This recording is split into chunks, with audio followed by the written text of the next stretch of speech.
Hi, this is Dave, Fell Running Guide. Welcome to another navigation challenge.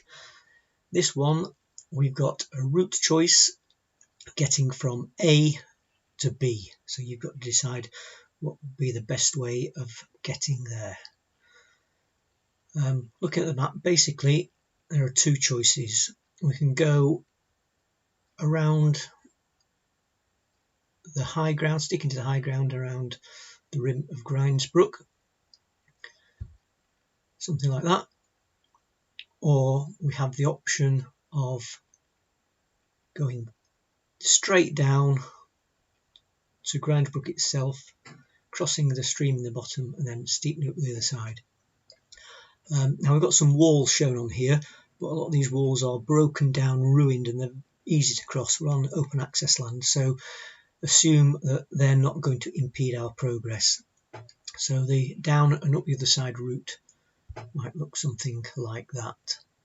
So which one of those would you choose? Notice on the around the top route we've cut this corner here rather than going in a U shape there.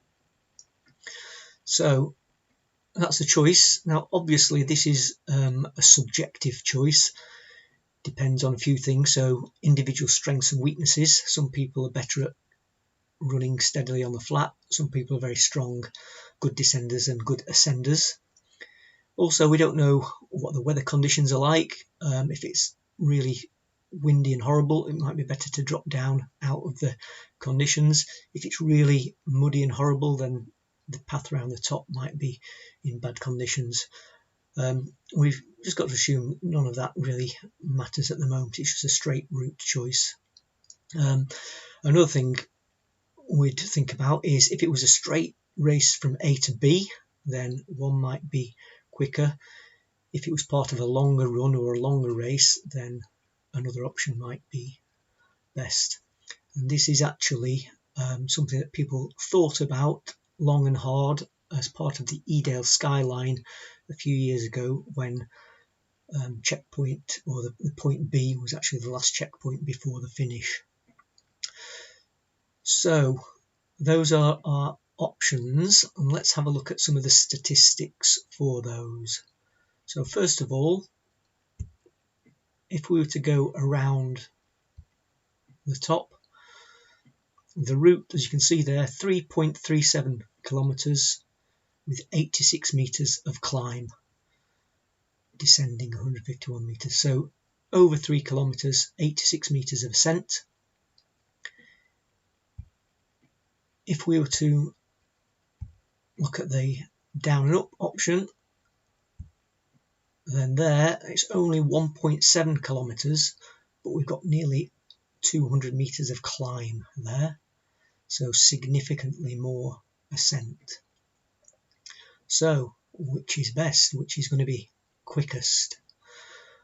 Well, one thing we can do is we can have a look. There's something called Naismith's rule, which usually applies to walking, but we can apply that to running as well, or similar. So on this I'm using Anket map software, and I've put in a speed of 6 minutes per kilometre, which is reasonable over rough ground.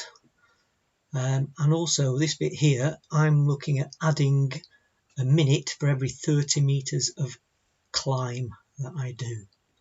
So 6 minutes per kilometre and a minute for every 30 meters climbed. So what does that actually do to the statistics? Well, let's have a look. Let's drag this window in here. So the around the rim, we can see here that the estimated time for that is 23 minutes.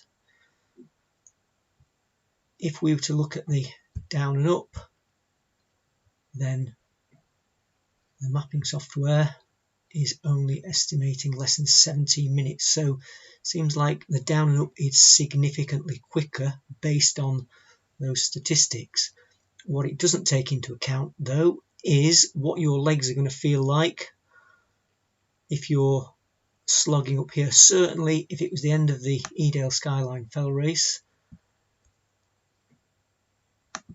and you'd already done 18 miles. Lots of people tried that, thinking statistically it looked quicker, but came to grief on the climb up Golden Clough, and the legs fell off and they struggled to even get to the top, let alone then try and run quickly down. So statistically, A to B is quicker. However, as we said, it's very subjective depending on strengths and weaknesses and whether or not it's a straight race from A to B or part of a longer run. So you've probably got your own mind as to what you'd do.